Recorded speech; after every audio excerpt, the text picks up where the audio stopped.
Muito boa noite, prezado telespectador. Após esse hiato de recesso no final do ano, festas de final de ano, Natal, Réveillon e tudo que se afivela nessa época, nós estamos de volta. Hoje, 19 de janeiro de 2023, a primeira edição desse ano do nosso programa Ponto a Ponto. E na bancada de hoje, Eduardo Mota Calderaro, tabelião e registrador civil designado em André da Rocha. Presidente da APAI de Nova Bassano e conselheiro da Federação Estadual das APAIs, ex-vereador e ex-presidente da Câmara de Vereadores Bassanense, 2 vezes pelo Partido dos Trabalhadores. Guilherme Savaris Schossler, graduado em Medicina pela Universidade Federal de Santa Maria, com residência médica em Medicina Interna pela Universidade Federal de Pelotas, pós-graduado em Emergência pelo Hospital Israelita Albert Einstein e em Endocrinologia pelo Instituto de Pós-Graduação IPMED, médico coordenador aí no Hospital Nossa Senhora de Oliveira, em Vacaria. Acertei a sigla? É isso aí. E Gustavo Prates, advogado, graduado pela Universidade Federal do Rio Grande do Sul, presidente da Ordem dos Advogados do Brasil, subseção Nova Prata, entre 2013 e 2015. Muito boa noite, senhores. Boa noite. Boa noite. Tem que atualizar meu currículo, né, Tavares? Ah, mas... Tô achando pouco, né? Acho que todo mundo te Pessoal manda conhece uma daqui bíblia. também, Sim, terça, de vez em quando quinta. Sim, também. Tá. Muito bem, e como é que vocês passaram o final do ano? Todo mundo Hipercalórico. né? hipercalórico? É isso aí, sim. Todo mundo chegando agora, né, com a cartucheira um pouco mais recheada. É, tem roupa que não me reconhece, O sabe? cara já bota uma camisa preta de propósito. Exato, eu troquei de camisa pra botar. Me confundi com o fundo aqui. Sim. E não há como começar esse programa sem falar sobre expectativas e realidades. O Brasil de 2023. Parece que a gente ficou muito tempo sem ter programa para falar diante de tantos fatos que aconteceram.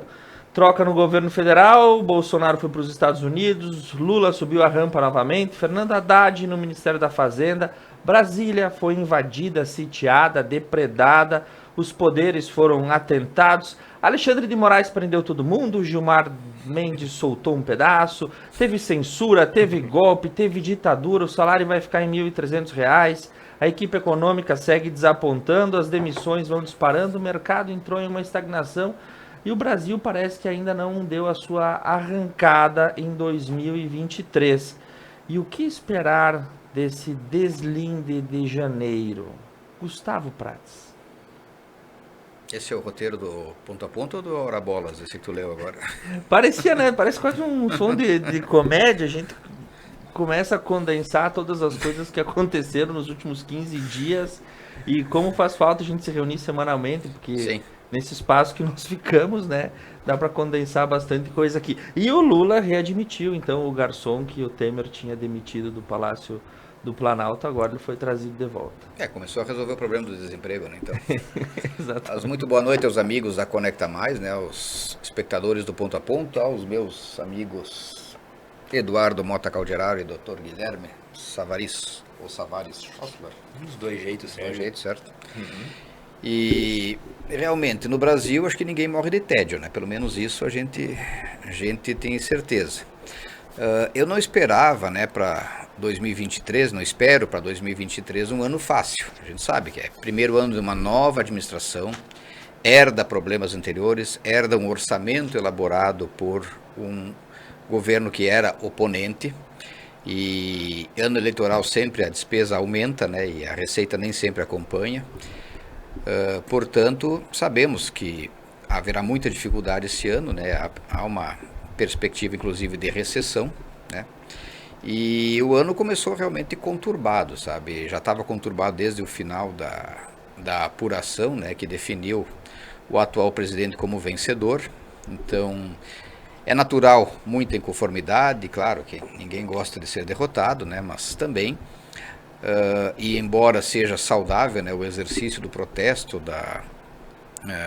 é parte da democracia, a situação chegou a um ponto que ficou caracterizado um total exagero e nós vimos no dia 8 de janeiro, então a situação saiu toda fora de controle.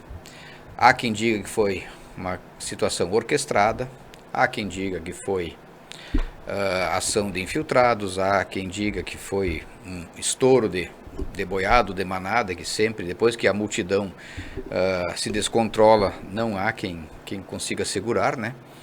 Mas as consequências também estão vindo, né? Então, muita gente presa, muita gente será processada, criminalmente e civilmente também terá que indenizar pelos prejuízos, e aí eu fico pensando até, e no mesmo dia que aconteciam, né, os fatos em Brasília, eu ficava pensando, né, como esse pessoal acaba sendo ingênuo e faz prova contra si mesmo, né? Tu tá ali no meio da multidão, tudo sendo derrubado, quebrando coisas e filmando a si próprio, fazendo selfie, postando, né? E achando que tá fazendo bonito, né? É o famoso achar bonito ser feio, né? E eu fico pensando numa coisa. Pra você sair uma semana de férias ou 2, 3 dias num feriado, tu tem que se organizar toda a tua rotina de trabalho, tu tem que deixar tudo em ordem pra... Mas teve um pessoal que ficou acampado um tempão, teve um pessoal que foi, que voltou, uma mobilidade, isso também me chama a atenção, né? Sim. Como nós temos grupos que estão disponíveis para fazer esse tipo de situação e que, para quem se ocupa 8, 10, 12 horas por dia, parece que... É difícil, né? Vamos a Brasília protestar amanhã? Ficar uma semana lá preso depois. Quem é que ia imaginar, né? Então, claro, né? Agora acontece o fato, depois vem a apuração, né? E depois vem as responsabilizações, e aí todo o trâmite processual, que poderá levar anos, né? Então, e eu acredito que nesse contexto, né, os grandes fortalecidos foram justamente quem se pretendia derrubar, que é o presidente da República e o famoso, né, nosso ministro superpoderoso Alexandre de Moraes. Então, eles acabaram sendo fortalecidos justamente pelo descontrole dos que lhe eram adversários. Então, aparece nesse contexto como mantenedores da ordem. Então, acho que se pretendia queimar uma árvore, se provocou um incêndio e, infelizmente, as proporções são ainda, né, incalculáveis. Isso no aspecto político. E o aspecto econômico, né, foi abordado aí, né, claro, estamos apenas há 2 semanas de governo, né, então a picanha não baixou a R$20, mas também não comemos carne de cachorro, né, então tudo pode evoluir durante o ano, né. Eu acredito que o governo agora terá realmente dificuldades, né, até se reestruturar, então isso aí não dá para esperar muita coisa nesse 2023. Diferentemente do governo do estado, que há uma continuidade, né? Pela primeira vez, o Rio Grande do Sul conseguiu reeleger um governador inédito. Então, ele já se apresenta como uma solução de continuidade, né? Então, bem ou mal, poderá dar andamento a diversos projetos que já tinha e tudo mais, né? Então, eu creio que a situação de gestão do estado do Rio Grande do Sul é bem mais tranquila. E também agora estamos vivendo, né, incertezas, agora houve esse baque na economia também pelo escândalo das lojas americanas, também é um dos temas. Segundo bloco, e tal. Então, isso sempre repercute, né, no mercado financeiro, que embora não seja um sinônimo de economia, também tem vínculos e acaba refletindo na vida comum da gente, né? Então, é o famoso tudo pode acontecer. Eu só não espero milagre, mas também não espero nenhuma tragédia. Muito bem, Eduardo Mota Caldiraro, a espera de um milagre, como diria aquele filme. Em primeiro lugar, boa noite aos nossos web espectadores, também aos membros aqui da nossa bancada, a Duda, que está aqui dando essa força por trás das câmeras. Eu só queria ressaltar algumas coisas que o Gustavo colocou e pegar um outro viés. Primeiro que a questão de infiltrados, né, Gustavo, que tentam colocar, é um discurso diversionista, né, porque não tem como ter infiltrados uma questão daquelas, né, porque efetivamente o que estava ali eram pessoas que foram direcionadas para aquela ação e sabiam muito bem o que estavam fazendo, né. O ataque foi brutal aos alicerces da democracia, os 3 poderes constituídos, E quem estava ali e filmou a si mesmo, na verdade não produzia prova, né? Na verdade eles achavam que, consumado o que eles foram fazer, seriam considerados heróis da pátria, né? O exército assumiria e eles seriam considerados o estopim da revolução do bem contra o mal. Por isso que fizeram aquelas filmagens todas e de atos absolutamente grotescos, né?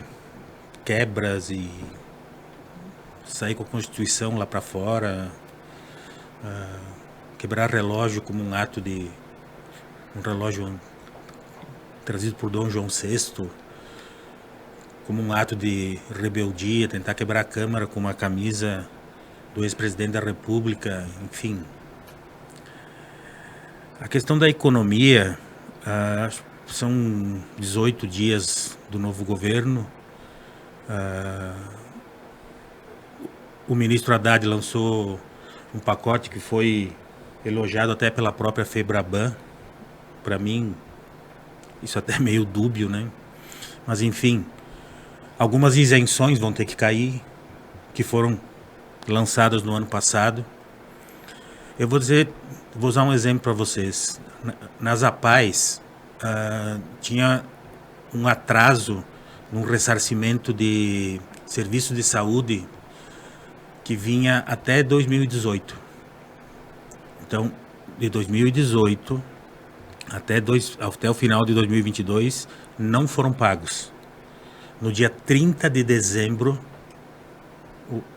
o governo lançou uma medida para dizer que ele ia pagar. 30 de dezembro. Então agora, quando o novo governo assumiu, foi obrigado a dizer que não tem nem orçamento para pagar. Então agora quem passou de negador de conta foi o novo governo. Ou seja, se fez muita graça com o chapéu alheio aí nas últimas semanas, né? Então ele passou todo o período não pagando e no dia 30 de dezembro ele lança essa bola nas costas. Certamente agora, quando as coisas se assentarem e tiver uma organização orçamentária, provavelmente isso vai ser pago.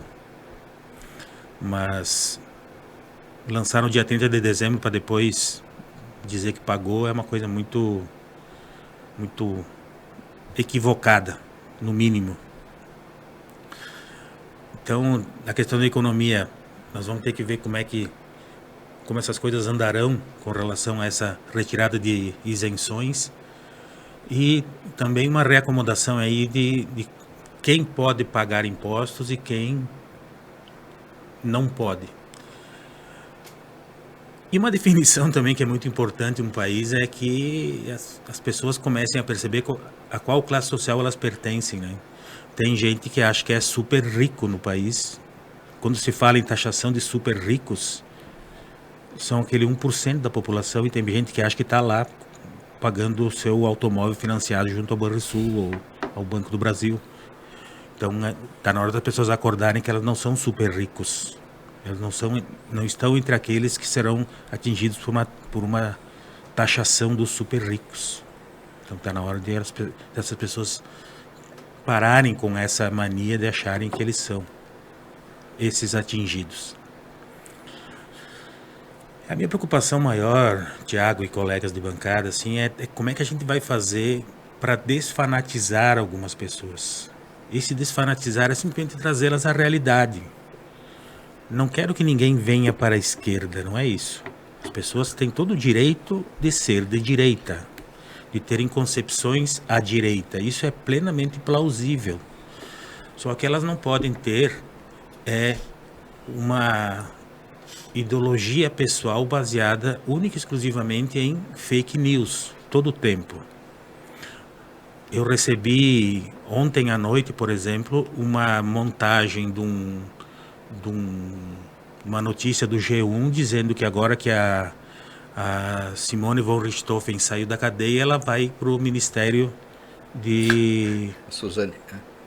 Que a Suzane von Richthofen saiu da cadeia e ela vai para o Ministério dos Direitos Humanos. Sabe? Então, esse tipo de coisa que vai alimentando o ódio nas pessoas. Esse ódio é construído. E muito desse ódio, ele tem origem, por exemplo, na Lava Jato. Quando se constituiu aqueles processos que depois foram anulados no STF, dessa raiva incontida, porque o presidiário não vai, o ladrão não vai subir a rampa.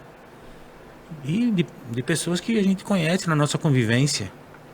Tem um automóvel aqui em Nova Prata que circula com o Lula 13 ou PT 13 e a coligação é PT, PCC, STF e TSE, se não me engano, é uma coisa assim. Eu tenho até fotos disso, sabe? Então, as pessoas estão fanatizadas a um ponto que nenhuma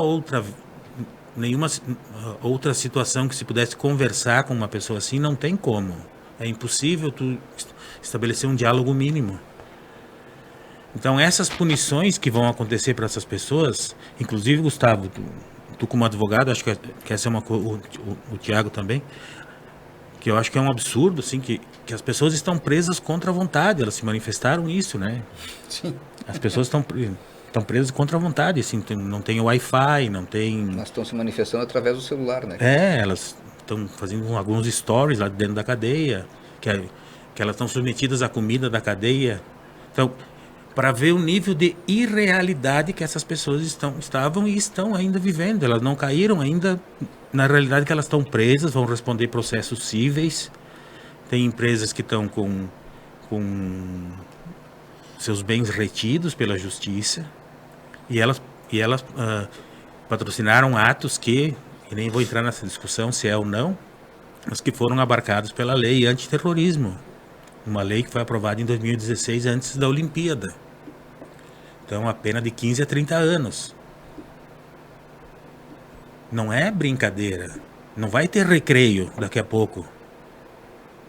As pessoas vão continuar presas e vão responder inquéritos. Tem gente aí que vai querer ir para Disney e não vai mais, porque eles exigem antecedentes para dar o visto nos Estados Unidos. Acabou. E tem gente que vai andar, que vai ter que ir para missa, como eles gostam tanto de ir, com tornozeleira eletrônica. E para que tudo isso? Foi uma eleição que passou e eles perderam e foram levados por um fanatismo absurdo, enquanto o maior representante desse fanatismo está nos Estados Unidos se propondo a dar palestras agora. As pessoas têm que parar para pensar um pouquinho no que tudo isso significa e aonde o país vai chegar com isso. O STF e o Executivo, no mínimo, vamos ver como é que vai se portar o Legislativo, que começa dia 1º de fevereiro. Vão ter que ir a fundo nisso tudo e chegou a hora de efetivamente se desvendar toda essa gama de relações espúrias que se constituíram para tentar dar um golpe de Estado.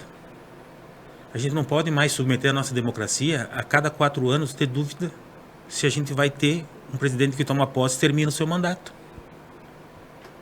Então, a minha preocupação maior com esse início de ano é como a gente vai estabelecer diálogo com essas pessoas para que elas acordem, continuem de direita se acharem que devem continuar, mas que se desfanatizem. Eu peguei os fatos que ocorreram em Brasília e os posteriores e o nosso super-ministro Alexandre de Moraes, e aí eu fico fazendo um paradoxo. Eu gosto de recorrer à história, porque é ela que nos traz algumas coisas de como as situações aconteceram.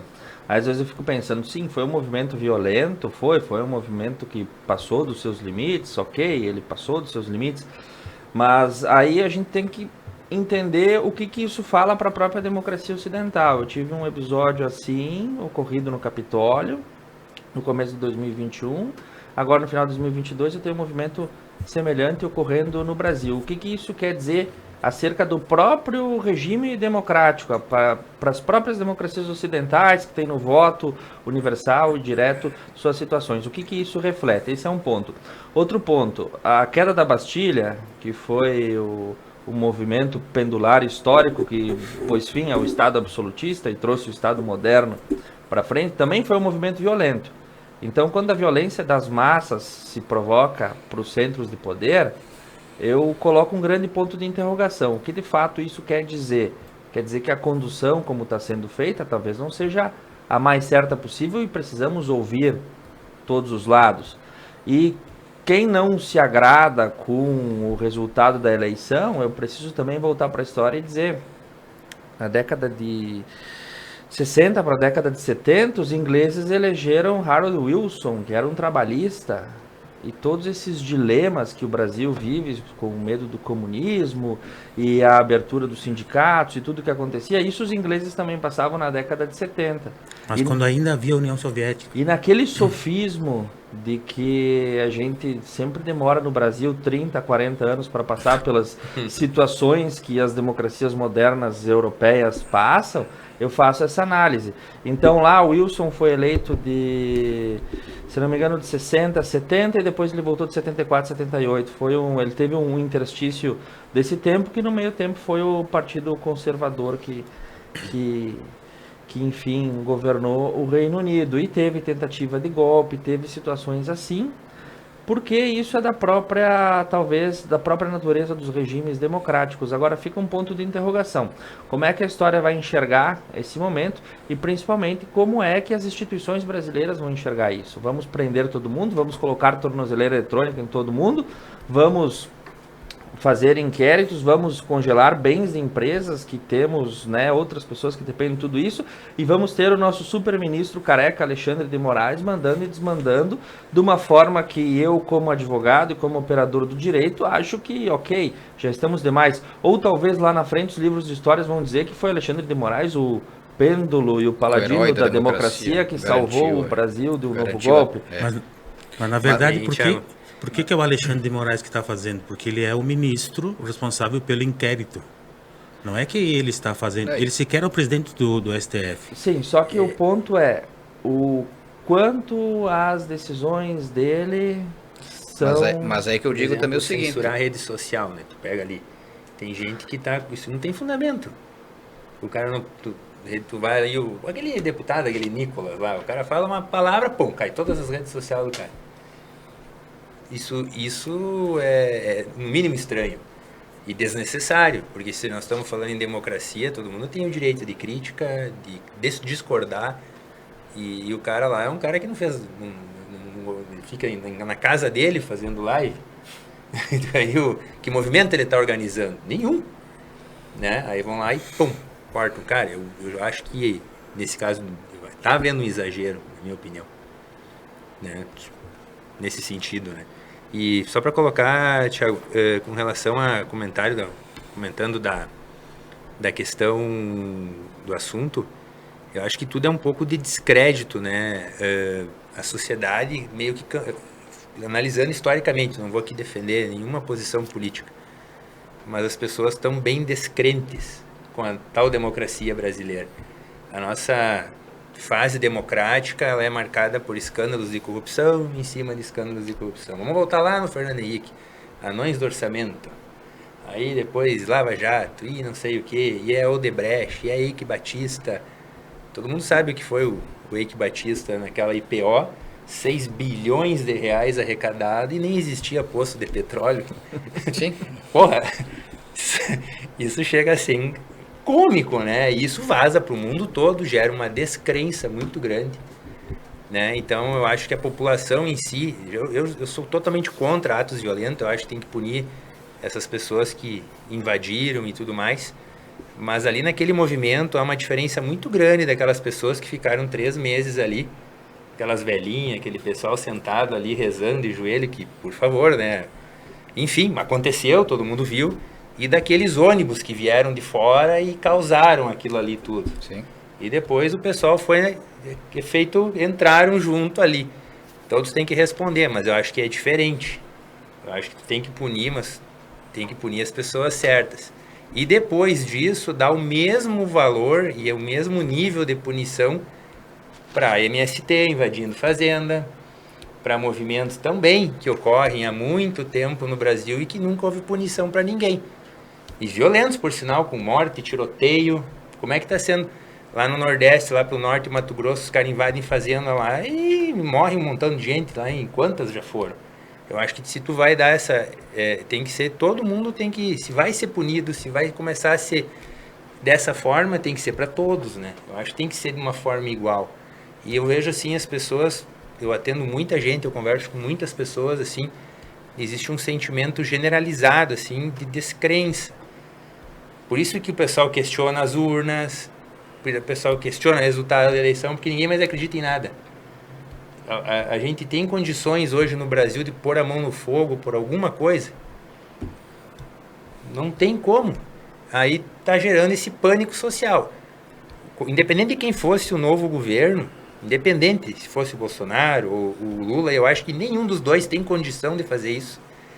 Tem que unir a população, tem que acalmar as pessoas, tem que agir de uma forma que coloque todo mundo, digamos assim, torcendo para o Brasil ir bem. E não do jeito que está. Né? E se tu for ver hoje esse efeito de demissões e fechamento de empresa, ok, reflete muito o que foi 2022. Mas no momento que o empresário vem um ano ruim e ele se descrê totalmente, ele não vai fazer um empréstimo para tocar o negócio dele.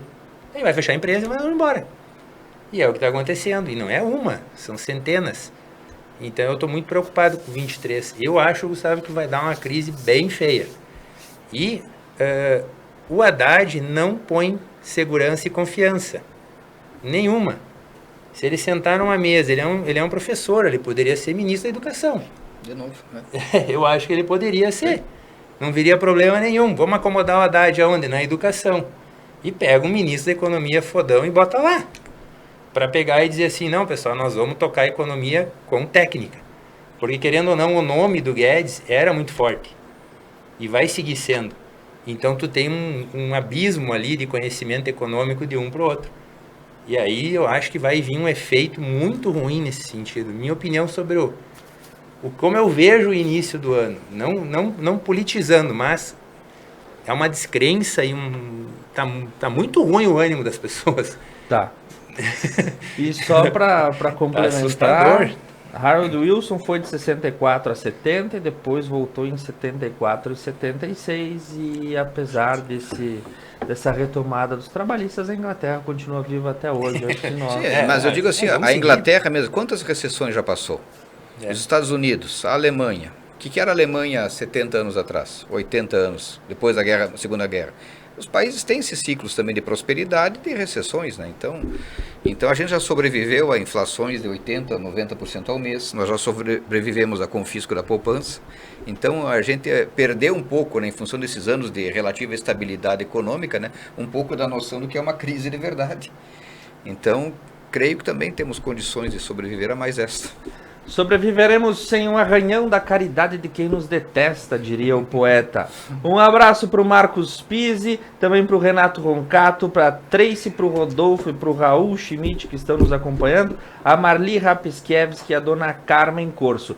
E já que falamos de recessão, o próximo bloco vem aí com um rombo de mais de 16 mil credores e 43 bilhões de reais. Foi aceito o processamento do pedido de recuperação judicial das Americanas. Os 3 empresários mais ricos do Brasil foram ao fórum para pedir RJ. E a gente conta para você os detalhes disso e as opiniões em 3 minutos.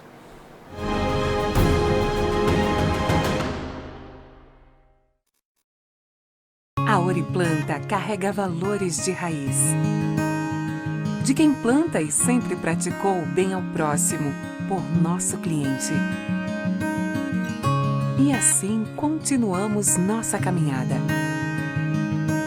Com base em quem sempre nos deu exemplo. Oriplanta, cultivando valores para servir.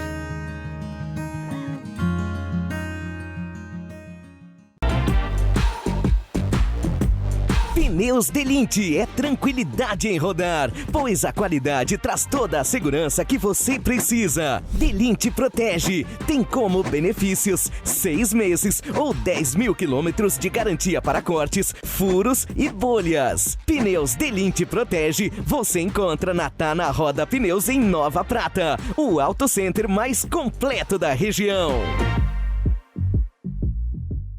A Service Contabilidade está no mercado há mais de 25 anos, oferecendo serviços de contabilidade e assessoria em várias áreas. Com unidades em Nova Prata e Nova Bassano, a Service Contabilidade está perto de você em todos os ambientes. Sua equipe oferece experiência, inovação e proteção para sua empresa e seu negócio. Service Contabilidade. Seu crescimento, nosso compromisso. Há mais de 10 anos atuando em Nova Prata, a Clínica ProStar conta com atendimento completo e humanizado. Atuamos nas áreas de metabolismo, doenças da tireoide, diabetes, hipertensão e obesidade. Para nós, duas coisas vêm em primeiro lugar: o respeito ao paciente e aos métodos científicos. Clínica ProStar, Rua Cônego Pérez, 698, no centro de Nova Prata. O que é ter saúde para você? Ter energia para aproveitar a vida do seu jeito? Se equilibrando entre alguns imprevistos e grandes alegrias? A gente acredita que essa seja uma boa receita. Afinal, manter a felicidade é um hábito saudável. E sobre cuidar de saúde, a gente entende. Somos a Unimed.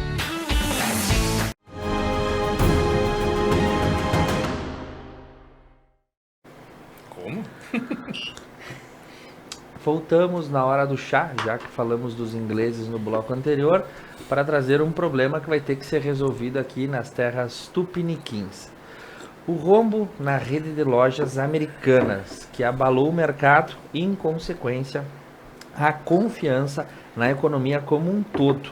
Uma das mais famosas lojas de departamento da história do Brasil, uma das lideranças no setor do varejo e a queridinha do trio de bilionários mais rico do país, Jorge Paulo Lemann, Marcel Hermann Telles e Carlos Alberto Sicupira, as lojas americanas foram alvo de um pivô e um escândalo que mascarou aproximadamente 20 bilhões de prejuízos. 2 dias depois do anúncio, a varejista entrou com um pedido de tutela cautelar antecedente aos efeitos da recuperação judicial na vara empresarial da capital carioca. E hoje, quando todo mundo se preparava para vir aqui no Ponto a Ponto debater o assunto, então veio o pedido principal de recuperação judicial, que foi prontamente deferido aí na vara empresarial. E aí a recuperação judicial vem à tona com toda a força, né? O que é isso e o que se esconde por trás, mas enfim, as lojas americanas apresentaram por hora um passivo de 43 bilhões de reais e mais de 16 mil credores apontados. Nesse processo, que já é o maior processo de recuperação judicial, eu vi um meme que tinha, já que não tivemos passagem da faixa presidencial, a faixa de recuperação judicial, a Oi, passando para as lojas americanas essa situação. Doutor Guilherme, como é que enxergamos esse fato e não só o processo de recuperação judicial em si, mas como isso se apareceu, né? Mais um fato que em 2023 uma das companhias mais sólidas do Brasil escondia lá no seu balanço um rombo bilionário que pegou todo mundo com a calça na mão. Tinha ações das americanas, doutor? Eu não tenho ação nenhuma. Que eu tinha, eu já vendi. Só tem judiciais. Ultimamente tá feia a coisa. Então, assim, uma boa noite a todos. Eu dei Quando o tema Americanas caiu para mim, eu pensei, vou dar uma revisada. Eu estava meio alheio a tudo isso trabalhando. Então eu resolvi olhar um pouquinho da história, né? Então todo mundo sabe quem é os 3 donos que são eram os 3 sócios majoritários, né? Acionistas majoritários, o Lemann, o Telles e o Sicupira. Sicupira. Odorico Paraguaçu, né? E esses 3 caras que comandavam a empresa. Eles têm outras 25 empresas. No total do patrimônio desses 3 cidadãos são em torno de 180 bilhões o patrimônio somado dos 3, e são eu acho que estão entre os 5 mais ricos do Brasil, os 3 juntos, né? Cada um com a sua parcela. Eles saíram desse controle das lojas americanas e terceirizaram isso, contrataram executivos e tudo mais. E esse ano parece que foi trocado, né? Saiu uma equipe e entrou outra, e esse novo céu que desvendou esse estouro todo. Os executivos anteriores venderam todas as suas carteiras de ações das americanas antes de divulgarem esse balanço. Chato. Né? Se desfizeram dos dividendos e simplesmente lesionaram todos os investidores, porque todo mundo sabe hoje quem é o 3G, né, que chamam, que é o grupo que controla essas empresas todas. Eles têm um respeito, os caras são vistos como os mega empresários brasileiros. Los dioses. Exatamente. Então, é aquilo que eu falo da confiança que eu estava falando antes, que o brasileiro hoje perdeu completamente. Não por um motivo, por N motivos. Se o sujeito mais rico do Brasil... Até esse aí agora tá fazendo um negócio desse, aí o que os caras fizeram? O cara lançou esse dado e eles já não estavam mais com as suas carteiras posicionadas. Os cionistas perderam tudo, as americanas despencaram. Eu vi que a Bovespa tirou... Saiu da bolsa hoje. De todas as posições acionárias, simplesmente não existe mais. E aí quem tinha ações agora vai ficar esperando. Aí eu não sei como que uma empresa, tudo bem, recuperação judicial, mas tudo tão rápido, né? Uma semana para outra se aprova uma recuperação judicial de 43 bilhões e os credores vão tudo quebrar. Doutor, levou 2 horas para eles aprovarem. Eu chega a ser, não é possível acreditar uma coisa dessa. Bater, espernear e meu Deus do pedir, céu, explicar. E o juiz está de férias. Tu vê que não é legal isso aí. A gente, tudo bem, eu não faço nem ideia de como é que gira as conversas, como é que funciona esses números. Mas para quem é leigo como nós, do dia a dia, que trabalhamos ali para ganhar o nosso dinheiro, isso é muito ruim, é inaceitável. Isso gera um efeito, por exemplo, investidores internacionais vão olhar as empresas brasileiras com olhos ruins, as bolsas vão derreter de novo, vai cair valor de empresa, tudo é ruim. Mas uma coisa que me chamou a atenção, que talvez a gente não tenha ideia do tamanho que é o Brasil, essa loja, essa americana, com todo esse rombo, ela representa 0,01% da Bovespa. Assim. Tu vê o que é a Bovespa hoje, né? Pra tu ver o nível de empresas que o Brasil tem. Por isso que a gente tem que acreditar no nosso país. E aquilo que eu estava comentando antes.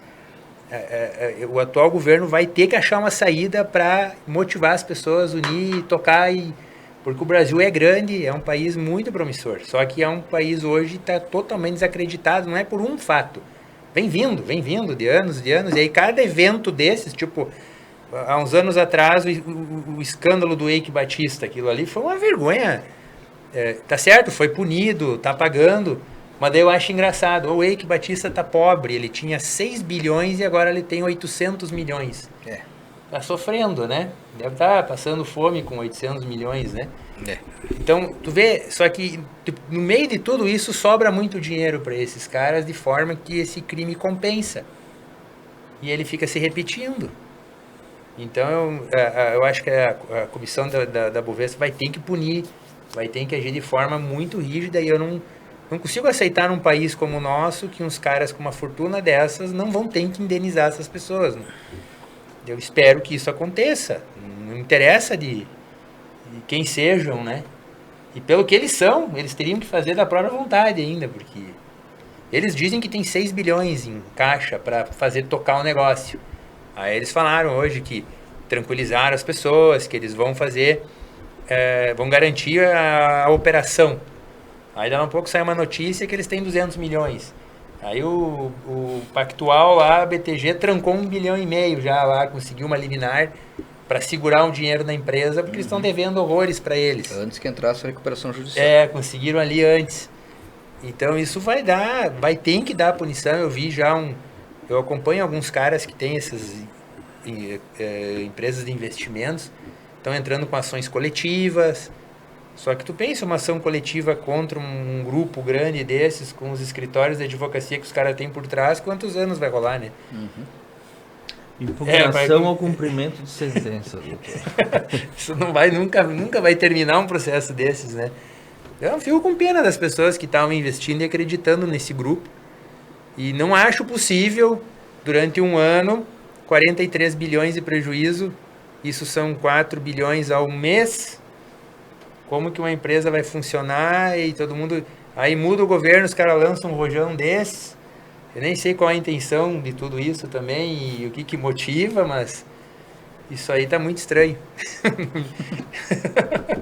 Tem bode na sala, Eduardo Mota. Vários, né? Calderaro.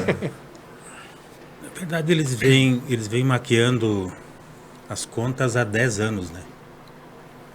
E durante esses 10 anos, os diretores receberam bônus pelo lucro que não existiu. O ano passado foram 35 milhões para 20 diretores. Não iguais, né? Conforme A graduação recebeu o bônus. E o Jorge Paulo Lemann e os demais receberam dividendos. Claro que os acionistas menores também receberam dividendos, então eles tiraram dos credores. E lógico que os credores, os acionistas minoritários receberam uma merreca e eles receberam mais de 560 milhões de dividendos. Há um ano atrás, os 3 tiraram o nome deles como acionistas majoritários. Isso tem uma explicação, né? Para eles conseguirem a recuperação judicial, os acionistas iam ter que apresentar o patrimônio pessoal, né? Eles não vão precisar apresentar nada. Eles não vão ter que botar dinheiro nenhum. Declararam hoje que vão botar, né? Quero ver. Esse nível de empresário, não sei se nem se dá para chamar de empresário, eles são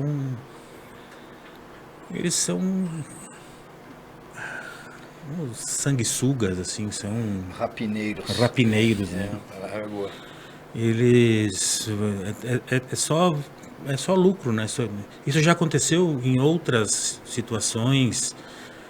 Tem relatos agora de outras empresas que foram sugadas por eles e que deixaram os sócios falidos e eles foram embora com o que dava. Ninguém acumula o que eles acumularam sem ter Um corpo no porão. um corpo ou um cemitério, né? Então, o que eles faziam, na verdade, eles contraíam uma dívida com a empresa Thiago Zilli Companhia Limitada e quem pagava era o banco. E eles ficavam devendo para o banco e com juros. Não juros como a gente... O país que tem a taxa de juros maior do mundo. Imagina o que isso significa. Essa triangulação nunca ia dar certo, né? Agora, parece que eles têm 800 milhões em caixa para tocar a operação. 800 milhões parece um monte de dinheiro, mas... Vocês comprariam alguma coisa na Americanas.com? Ninguém compra mais nada na Americanas, acabou, né? nem uma caneta. Se tu for na loja e dizer, olha, eu quero essa xícara, eu vou levar essa xícara embora, tudo bem, né? Sim. Mas e a assistência técnica se der algum problema? Quem vai garantir que eles vão prestar? Ou seja, a credibilidade, isso que o doutor colocou, né? É importante também no pós-venda, né? Sim. Então, assim, não adianta eles botarem 6 bilhões ou, né? Tem que ter a credibilidade de que quem comprar vai ser atendido. Eu só espero que isso não venha daqui a pouco. O Banco do Brasil é um dos credores. E acionista também, né? Sim. E fundos de pensão também. Ah, né? deve ter a monte. Que isso não venha daqui a pouco a bater Previdências. em função do impacto social que isso venha a ter, que eles não vão bater na porta do governo, como é comum no Brasil, né? Quando tudo vai bem nos negócios, o governo que fique longe. Quando Isso tudo aí. vai mal, eu preciso do governo perto de mim. É isso aí. E aí eu fico pensando numa situação assim, né, do que aconteceu em Brasília. Será que então as pessoas que forem lesadas pelas lojas americanas têm o direito de ir nas lojas americanas e quebrar tudo? Será que essa é a relação? É que aí é uma relação comercial, né? Aí É? envolve dinheiro. E na outra relação tem uma relação política, uma relação Não, mas de... é a mesma coisa. A gente não pode imaginar se eu estou insatisfeito com... Eu faço um tratamento médico com o Dr. Guilherme. Ele me diz para eu me cuidar, para eu comer direitinho. E geralmente ele não tá comigo o dia inteiro para saber o que eu faço, né? Daí não dá certo o tratamento, muito mais por culpa minha. Ele me diz, ó, tu faz assim, ó. Eu não faço. Aí não dá certo. Eu vou lá no consultório dele e quebro tudo. Espero que não, né? É. A gente não pode ter essa cultura de que se as coisas não... Se eu estou insatisfeito com alguma coisa, estou insatisfeito com o país, ou com a democracia, ou com as urnas, eu vou ao Brasília e quebro tudo. Tem que ter uma outra forma de canalizar essa insatisfação, que é dentro da democracia. Agora, as lideranças políticas que querem canalizar isso, criando um fanatismo nas pessoas, para que elas contestem desta maneira, elas têm que ser criminalizadas, assim como esses 3G, que montaram toda essa farsa o ano passado, tirando o nome deles, botando, sei lá, quem eles botaram para controlar. Não é muito estranho um CEO ficar 9 dias no cargo e... Descobrir um rombo Em chegando. 9 dias ele e o diretor financeiro descobriram... Meu Deus. Ninguém percebeu antes, né? Em 9 dias eles descobriram tudo. 4 bilhões por mês. Sabe? Coisas estão embaixo do tapete. O Eike Batista é ladrão de galinha. Sim, Ah, perto desses aí, nesse sim. caso sim. Nesse caso sim. E, doutor Gustavo, será que já está na hora da gente fazer um telecurso desmistificando a recuperação judicial? Porque ela passa a ser, né, uma coisa presente no dia a dia do brasileiro agora, né? E eu me lembro de um outro meme, né? Nós vivemos na terra do meme, né? E aí tinha um pastor que ele fazia casamento, terminava com recuperação judicial, aproximava as pessoas. Então, os milagres que ele tinha listado sim. nessa situação. E aí fica a questão, a gente tem um instrumento legal, que hoje acho que é a única figura no corpo legislativo que acaba protegendo o patrimônio da empresa e do empresário de situações de crise, mas que também acaba aí se revestindo numa polêmica dentro de um caso como esses, que é astronômico o valor e o tamanho, né? Hoje de manhã eu estava acompanhando, mandei para vocês, tem um dos grandes escritórios do centro do país que divulgou uma nota pública que está indo tanto em questão de jurisdição norte-americana quanto aqui no Brasil, lançar os procedimentos legais para verificar a responsabilidade da parte daquelas pessoas que eram acionistas das lojas americanas e que não tiveram, né, essa sorte de vender um ano antes, de vender um mês antes. Só tem um detalhezinho, por que isso não deu tanto estouro na mídia, etc, como deveria dar? Os caras são donos da Ambev, que patrocina até torneio de paro ímpar, né? Até Copa do Mundo. Até... Tem esse lado também, né? Infelizmente, a recuperação judicial é um instrumento salutar, né? Ela permite que a empresa em dificuldades consiga suspender curso de juros, apresente um plano de recuperação, de pagamento dos seus compromissos e tal, né? Renegocia as dívidas. Para uma empresa mediana é um grande fator de salvação. Só que para uma empresa do tamanho dessas grandes corporações é um melhor negócio ainda, né? É um baita investimento. É uma rolagem de dívida. Exato, que é inclusive o livro de cabeceira, né, daquele viu Telles, aquele né? O Dobre Seus Lucros, né? Ele orienta claramente, diz que, olha, não paga tuas dívidas, espera assim, ó, o credor vai preferir te manter como cliente do que te perder, entendeu? Então, Não Ele pague diz uma ali dívida que enquanto o cara não cobre. demora mais ou menos 2 anos para Isso. ir requerer uma dívida. E aí a gente Esse viu, livro aí. e aí que o golpe vem sendo preparado. Isso não é novidade do Brasil. Isso é comum nos Estados Unidos, já aconteceu a crise de 2008. Eu sempre recomendo assistir o filme A Grande Aposta, né? E também O Lobo de Wall Street, para ver como as fraudes são imensas, né? E aí, nitidamente, né? É claro que não dá para fazer nenhum julgamento preliminar, mas tem todos os sinais de que é um grande golpe em curso, né? Então, infelizmente, vai estourar sempre na ponta de baixo. E eu novamente pergunto, quem é que lembra das tragédias de Mariana e Brumadinho? É o velho ciclo, né? Quem morre é a classe baixa, como foi no Titanic, né? A classe média vai presa, que são os engenheiros responsáveis pelas barragens, né? E os donos da empresa estão dando risada, né? Enquanto o diabo abraça eles, né? Então, Recebendo seus dividendos. exato, e dividendo para começar hoje não é tributado, né? Então Sim. é fácil, né? Recebe só o lucro. Então tu maquia, é que nem o superávit primário do governo. O superávit sem considerar o pagamento de juros, tá? Aí tu tem 20 bilhões de dívida bancária, tu não contabiliza isso. Então, claro, até eu faço lucro com a minha vida, né? Então é só não pagar as contas que eu lucro sempre, né? O Fico lucro rico sempre fácil. sobe. Então, infelizmente, aparenta ser um grande golpe, né? É E que nem naturalmente, pegar tua agenda de boleto, opa, hoje dia 20 assinala, pago e bota na gaveta. né? exatamente. Então, infelizmente, a gente está vendo mais uma vez a cena se repetir, né? Que os grandes tubarões vão sair mais Ilesos. fortalecidos, ou até ilesos, né? E infelizmente a conta vai para o cara que vai perder o investimento em ações, comprou o produto e não recebeu, o empregado que não vai receber a sua verba trabalhista. Fornecedor que entregou alguma Fornecedor coisa. que tinha notebook lá para americanos vender e vendeu e não sabe se recebe. Inclusive parece que está aumentando o preço agora dos lojistas para que as pessoas não comprem, né, pelo cartão de crédito, porque se comprar está sujeito a esse valor Sim. ser Ser incorporado, né, retido para a nova recuperação judicial que começou. Então, infelizmente, é o sistema legal sendo usado mais uma vez para o lucro de poucos, né? E é interessante o que envolve os valores, Gustavo.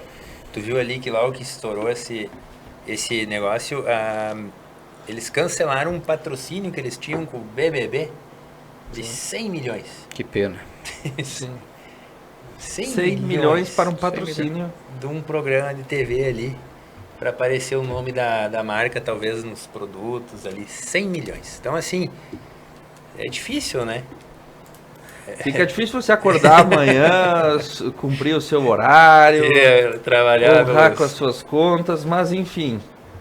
Está aí, a realidade é essa, tá posta, e nós vamos acompanhar o desenrolar dessa história, que já é um dos maiores processos da justiça brasileira e começou tecnicamente hoje, né? E nós estamos aqui cobrindo esse fato. Nós vamos para um breve intervalo, na sequência voltamos para o encerramento e bloco final.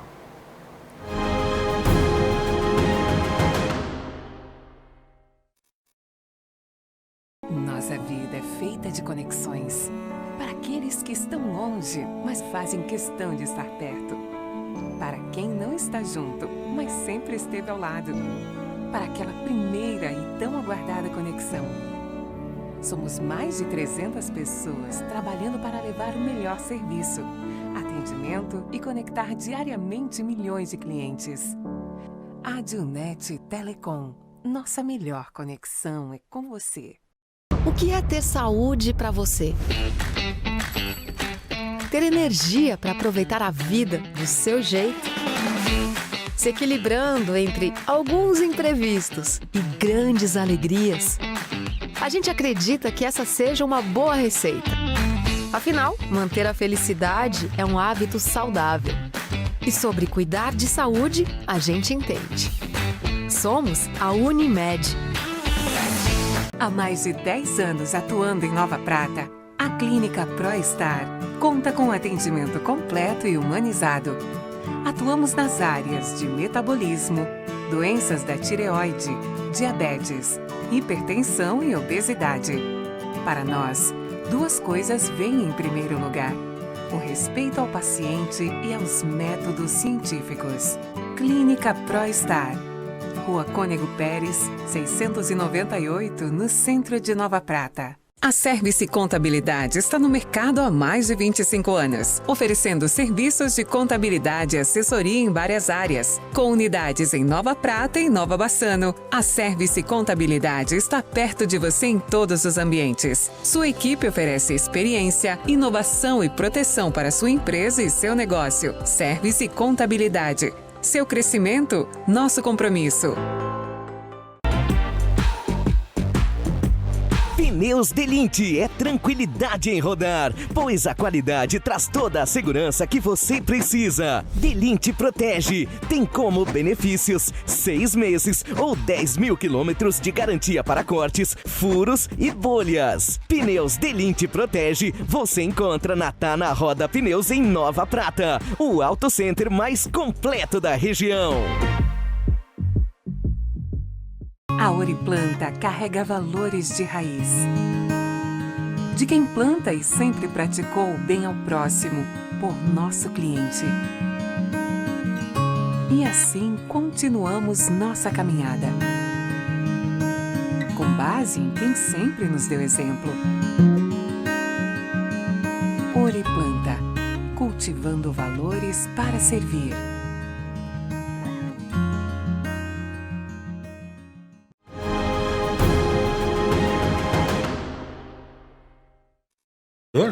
Muito bem, estamos de volta e antes que a gente esqueça, uma saudação para os nossos patrocinadores, está na Roda Pneus, Sicredi, Unimed Vale das Antas, Service Contabilidade, Oriplanta e Clínica ProStar. Muito obrigado, Duda, aqui, ele fez a lembrança. Ah, e lojas americanas também. Lojas americanas em recuperação judicial. RJ. Em RJ. Um abraço para o Maicon e para a Jordana Crestani, para a dona Emma Capelari e também a Marinice Minócio que estão nos acompanhando. E para encerrar o programa de hoje, se você não pegou esse fato, eu peguei ele na segunda-feira de manhã. Um chefão da máfia italiana foi preso após 30 anos foragido. Matteo Denaro, chefe da Cosa Nostra, a máfia siciliana, que é responsável aí, né, por assassinato de promotores nos anos 90, que combatiam a máfia, também por ataques à bomba em Roma, Florença e Milão.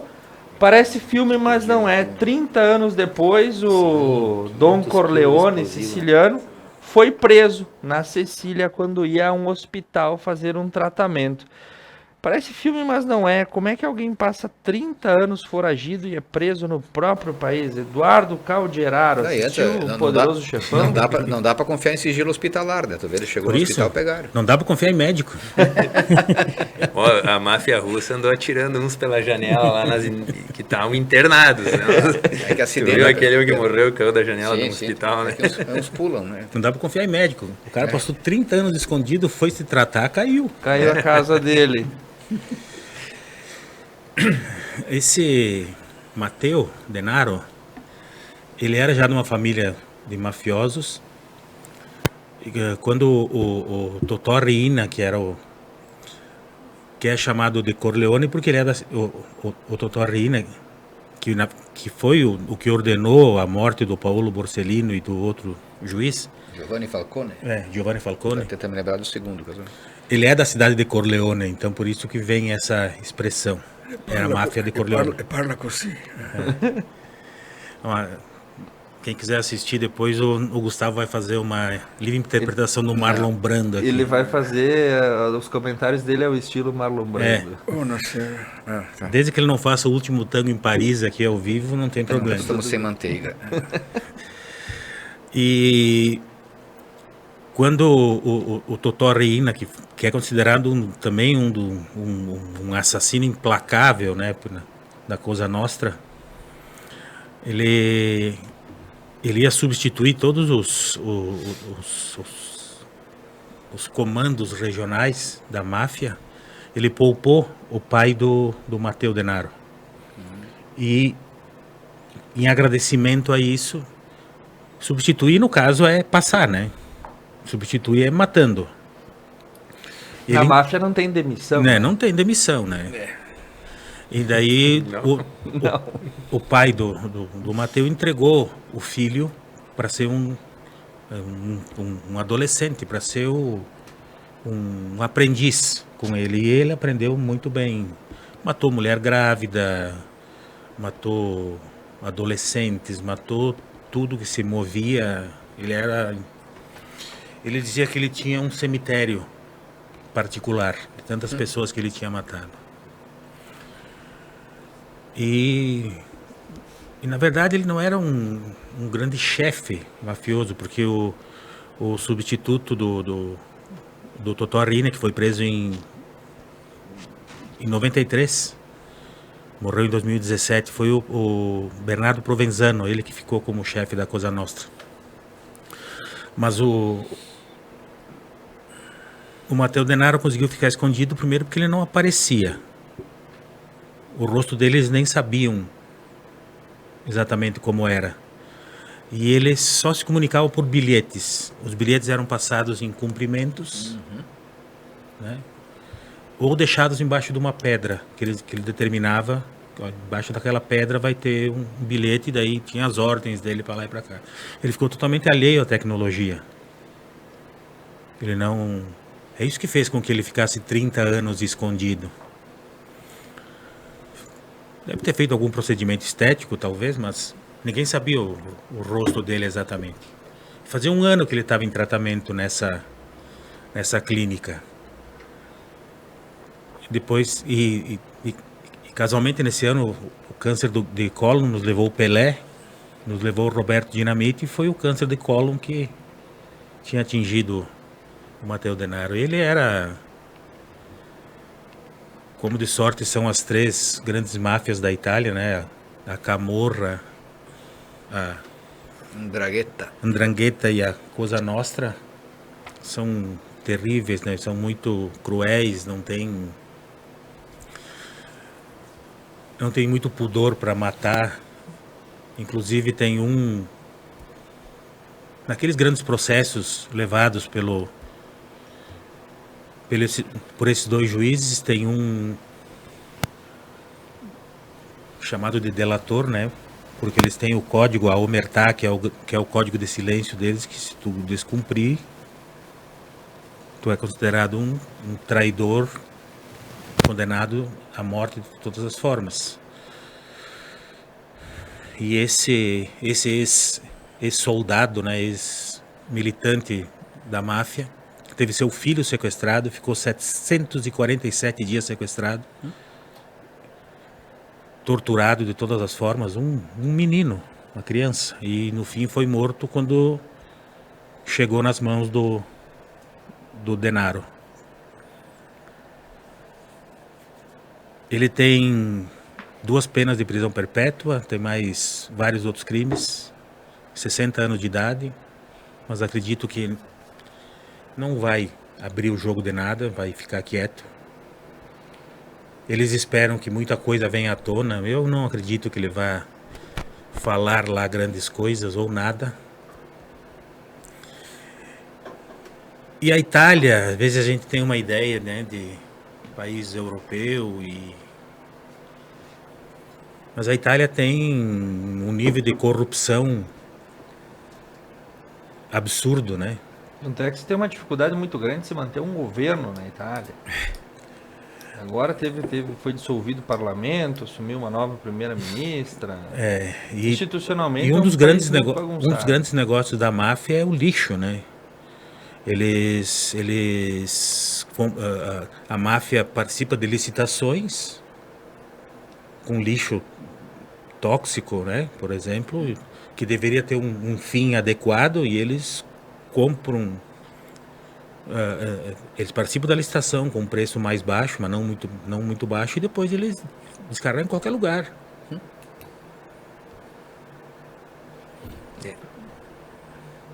E esse é um dos grandes negócios da máfia na Itália. Essa prisão foi muito comemorada em função justamente dele ter sido talvez um dos executores, né, da morte dos 2 juízes antimáfia. Mas hoje certamente a Cosa Nostra tem uma outra organização, né? Tem outros... O Bernardo Provenzano morreu em 2017, 2016.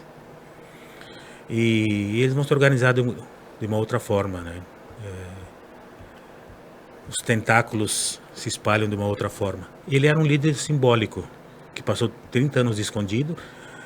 O Bernardo Provenzano passou 40 anos de escondido, depois da sentença dele. E morreu de câncer também. Então não é novidade isso, né? Claro, foi novidade agora porque ele foi preso justamente porque não dá para confiar em médico. Foi para a clínica, foi identificado e caiu. Pelo contrário, nós somos tão honestos que a gente denuncia até um líder de máfia. Na verdade, eles fizeram... Tivesse pegado uma benzedeira, né? Aí talvez ele conseguia, né? Dava pra fazer, né? O cara viu que era o cara e depois lá entregou. Eles tinham feito uma projeção de como é que estaria os traços dele, porque ele foi visto a última vez há 30 anos, né? Fizeram uma projeção e uma investigação que seguia, perseguindo ele. Ele quase foi preso em algumas oportunidades. E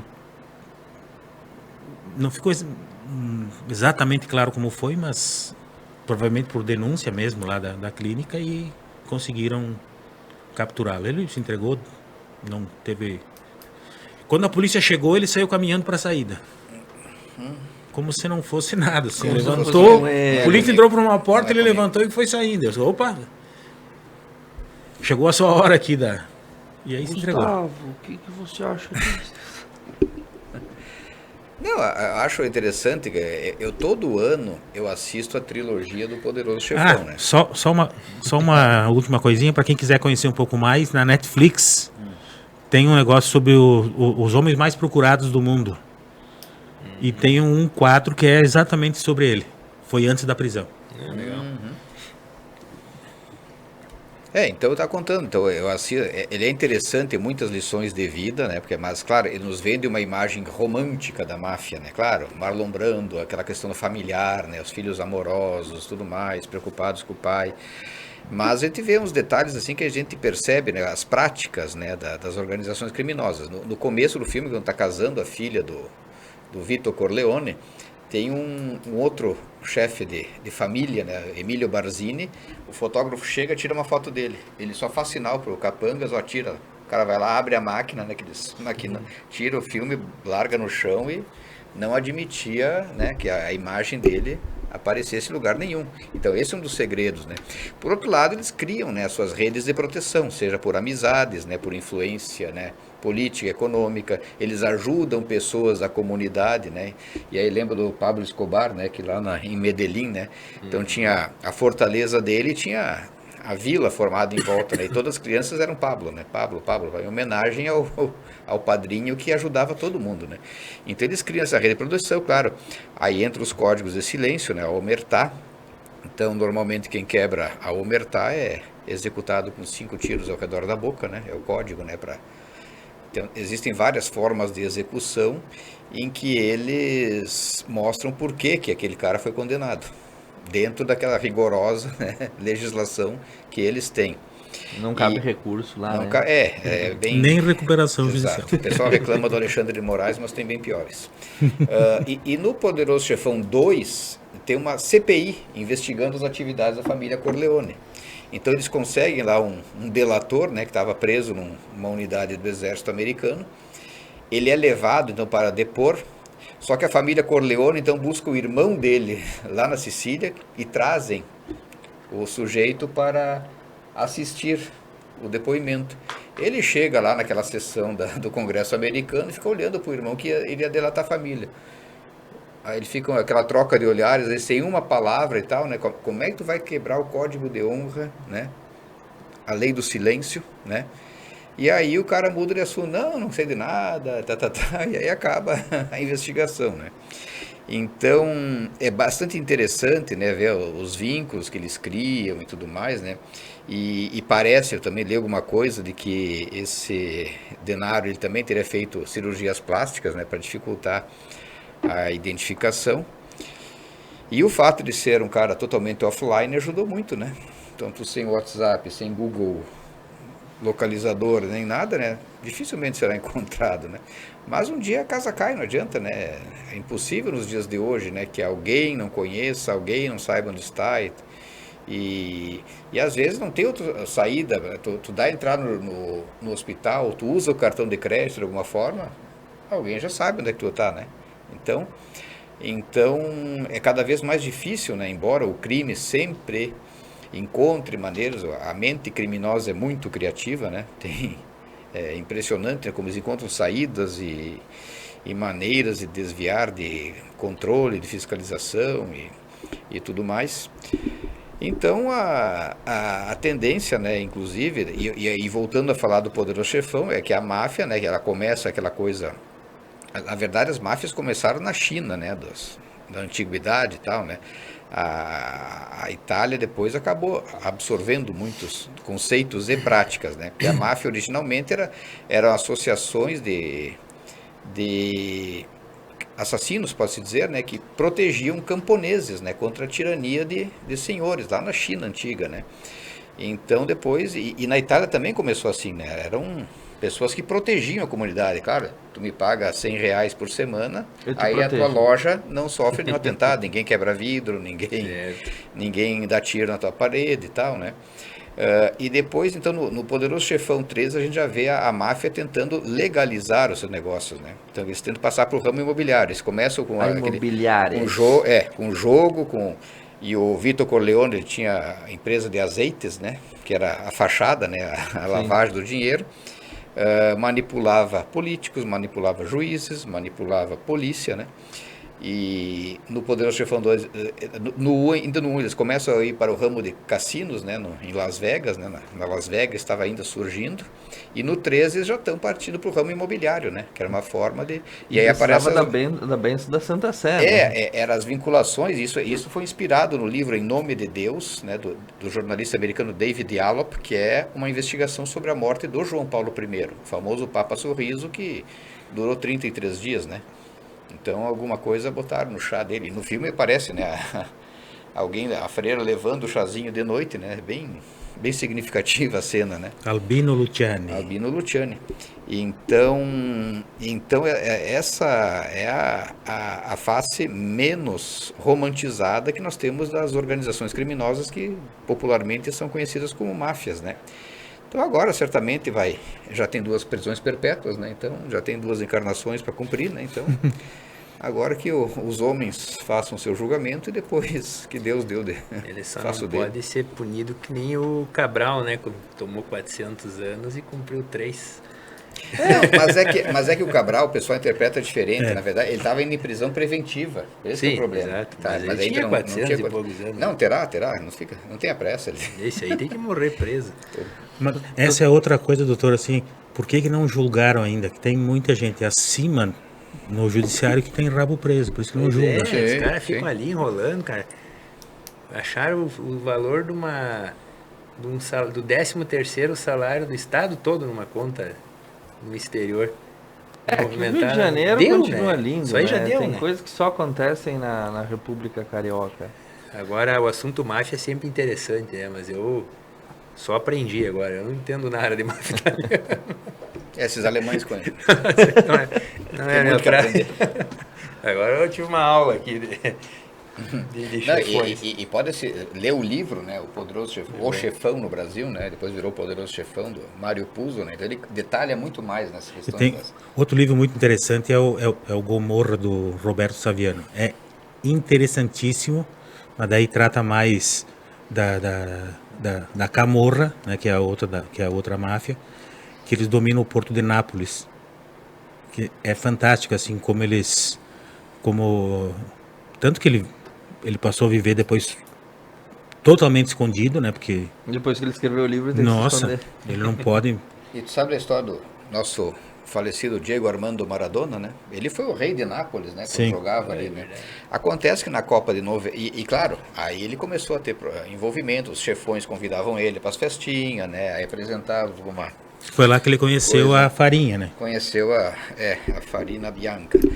E o que aconteceu foi o seguinte, ele se tornou ídolo, né? O Napoli depois de muito tempo virou campeão italiano e tudo mais, né? Mas na Copa de 90, teve o jogo da semifinal, foi Argentina e Itália. Aí o que aconteceu? Malandro velho, né?